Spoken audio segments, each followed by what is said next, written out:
Madam and Mr. Chairman, dear colleagues, I'd like to thank first the organizing committee. Thank you all for your attendance, and thank you again in advance for your attention. I'd like to share with you our experience with diabetic foot ulcers, how to save the limbs from amputation using regenerative therapy with MEBO. So let me start with some facts about the diabetic foot. About 5 to 10% of diabetics will suffer from diabetic foot. And 25% of the hospital admission among diabetics is because of diabetic foot. It is the commonest indication in diabetics for hospital admission. One limb is lost because of diabetes every 30 seconds somewhere in the world. Diabetes mellitus is the cause of 70%, and some even say more than 70% of all limb amputations. The risk of amputation is 15 to 40 times, 45 times higher in diabetic patients. Not only the risk of amputation, but at 2 years after amputations, 35% of diabetics die after below-knee amputation. But first, let us agree about what we call diabetic foot. First, we have to differentiate. Is it a neuropathic foot in which only the nerves are affected, and the ulcers usually occur at the sole of the foot with callus formation, and the callus means good blood supply? Or is it a neuroischemic foot, and the ulcers here occur at the margins of the foot, at the tips of the toes, around the back of the heel, at pressure points? Rarely we get ischemic foots that are purely ischemic foot ulcers. Neuropathy is always almost there. And then again, what about the stage of this diabetic foot? After knowing is it neuropathic or neuroischemic or ischemic? The first stage is the normal foot, but in a diabetic patient. And then there is a high-risk foot, then the ulcerated foot, and then we get the cellulitic stage, then the necrotic stage, and the last one where the patient would need major amputation. So in assessing the diabetic foot, we need to assess neuropathy, ischemia, which is reduced blood supply, of course, deformity, callus formation, the presence or absence of swelling or skin breakdown or infection, and the presence of necrosis and gangrene. So, again, some facts about diabetic foot ulcers. About 15% of patients with diabetes will get a diabetic foot ulcer. 1 million patients will develop a foot ulcer in 4 years, most yearly. Most ulcers occur at the sole or the big toe, and the ulcer may develop to gangrene. 85% of amputations that are non-traumatic start with a diabetic foot ulcer, and therefore early detection and appropriate treatment of the diabetic foot ulcer will prevent 85% of these amputations. Again, we have to agree about the stage of this diabetic foot ulcer, because not all the ulcers are the same. We would not like to compare oranges with apples, or at least good apples with bad ones. So there are so many classifications, but the one we use with the Wagner classification, they all depend on 3 things: the depth of the ulcer, the presence of ischemia, and the presence of infection. We'll not go into these details. We have also the University of Texas ulcer classification system. We should evaluate the patient, but there are 6 aspects that we should know. Debridement is the most important point, which is removal of the necrotic and dead tissues, probing to know the depth of the ulcer, plain X-ray to see the skin, the bone under the ulcer. Sometimes we have to resort to bone scans, and the presence or absence, as I said, of the 3 most important things: the neuropathy, the ischemia, and the infection. Treatment of diabetic foot ulcers is not a one-man show. It's a multidisciplinary treatment. Wound control is important, but also microbiological control, mechanical control, because you can treat the ulcer, but again, it will recur again unless you relieve the pressure. Vascular control, you may need to increase the blood supply, metabolic control to control the hyperglycemia and hyperlipidemia and so on, and educational control. The aim of treatment of any ulcer is to get it healed within 6 weeks of the development. So in order to treat a diabetic foot ulcer, we have to remove the dead tissues. Debridement is not a part of treatment only, it's also part of diagnosis, because sometimes you find the ulcer after debridement is bigger than you expected. You may even discover another ulcer.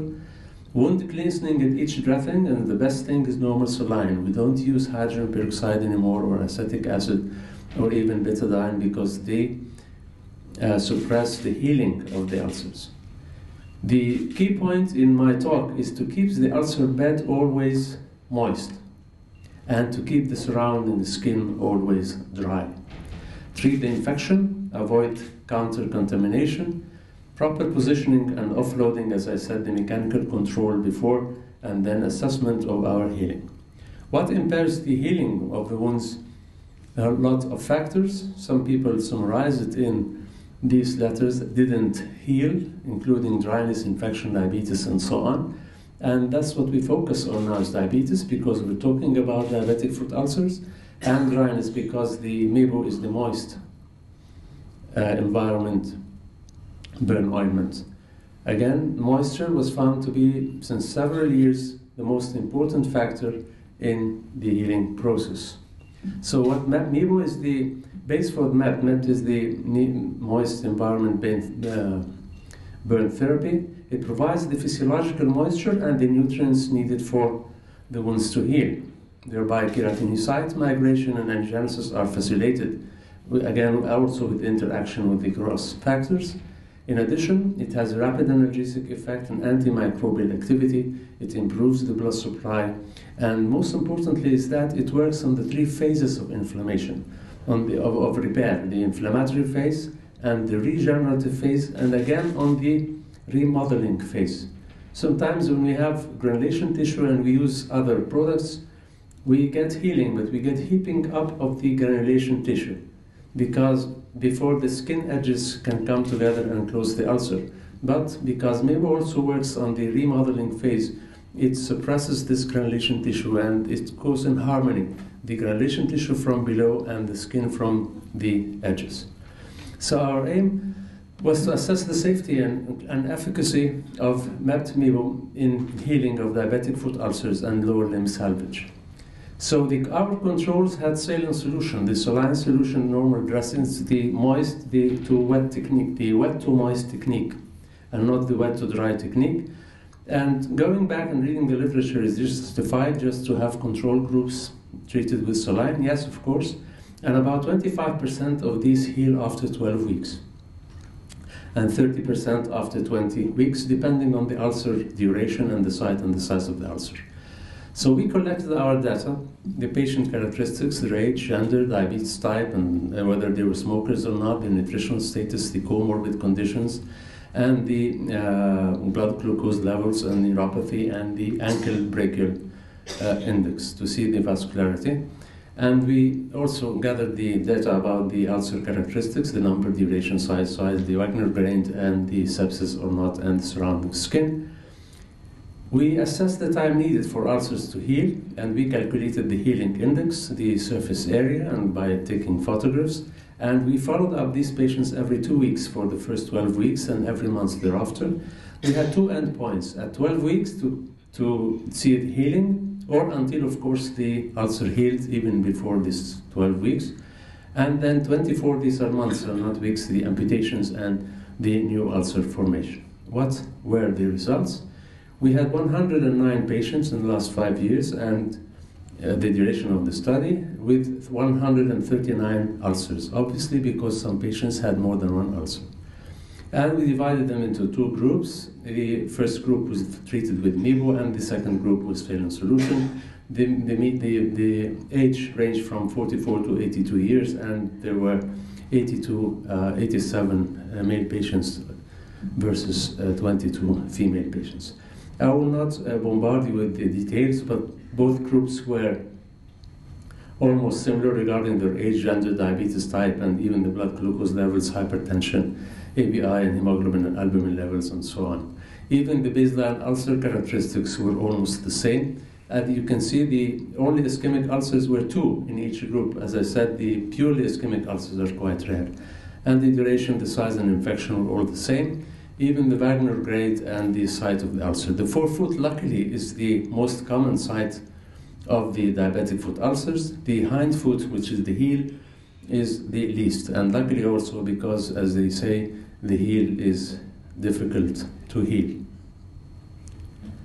And these are the main clinical outcomes. We get complete healing in the first group treated with MEBO in more than 50% of cases, and incomplete healing in 46%, which is significantly higher than the control group. And the amputations at 12 months, we only had 3.6% as compared to 15%. Again, the difference was significant in the saline group. New ulcers formation was the same, and mortality at 12 months was the same. These are some examples of our patients with the diabetic foot ulcers, and this is complete healing after 6 weeks. Again, this is complete healing of another ulcer at 4 weeks, another one at 4 weeks, and this one in 5 weeks. Bilateral ulcer, as I said, some patients had more than one ulcer. This is in 6 weeks, and this patient took 6 weeks also. And again, this patient, as you can see, with some amputation of the big toe and lateral 2 toes, and we could save the limb from amputation. And this is the heel ulcers, which are difficult to heal, as you can see. In 8 weeks, still no complete healing was reached. And this is comparing the healing index between both groups over time till the week number 12. Starting from the second week, you can find significant differences in the better healing with the MEBO. And the surface area was significantly reduced starting from the 4th week. The healing index at 12 weeks, which is the first end point, as you can see, 1 means complete healing, and 0.5 means 50% healing, and less than 0.5%. In the red group, which is the MEBO, all patients had either complete healing or more than 50% of healing of their ulcers, but no one had less than 50% of healing. 28% of those with the saline solution group, the control group, had ineffective healing, which is less than 50%. Again, by Wagner grade, the same was observed, better healing with the MEBO. This is the amputation at 12 months, significant difference in those treated with MEBO as compared to the control group. So in conclusion, in addition to its simplicity and safety, the MEBO promotes healing of diabetic foot ulcers, with significant increase in the healing index of any given ulcer as early as 2 weeks, and significant reduction of the surface area by the 4th week. Complete healing of more than 50% of the ulcers is achieved by 12 weeks, and treatment with MEBO results in fewer amputations by 12 months. Thank you very much.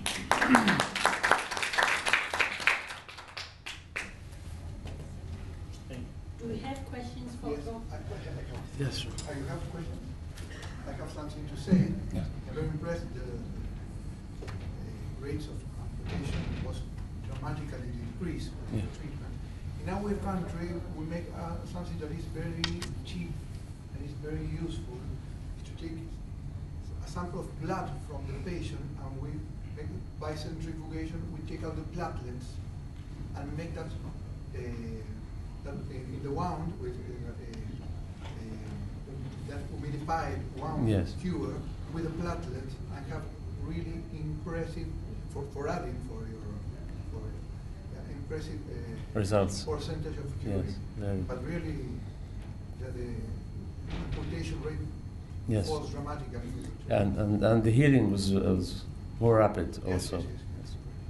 Congratulations. Thank you. Thank you, Prof. Certificate of Recognition. Thank you very much. You must work together. Yes. That's the example. You must work together.